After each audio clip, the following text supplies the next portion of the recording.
И уште една загрижувачка вест слушам од опозицијата дека во нивната програма планираат и отварање на нови рудници за јаглен.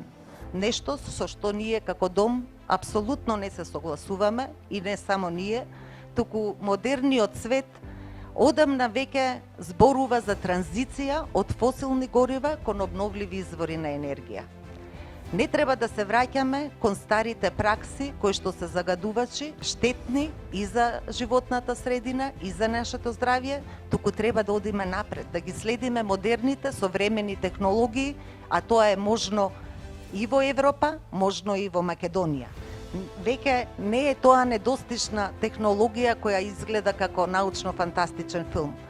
Со Законот за енергетика кој го донесовме во собранието во минатиот мандат, практично ја отворивме вратата за масовно користење на обновливите извори на енергија пред се на сонцето кое навистина го имаме во изобилство. И ако можат земји како Германија, Австрија, Данска, кои што имаат многу помалку сончеви денови, да произведуваат огромно количество електрична енергија од сонце, можеме и ние.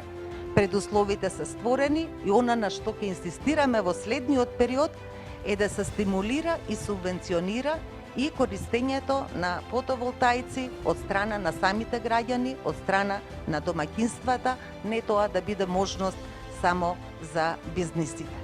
И затоа навистина ме радува што еве и во Пробиштип ќе се гради една ваква фотоелектрична централа. Тоа е прогресот, тоа е развојот кон зелената иднина кон која сите се стремиме.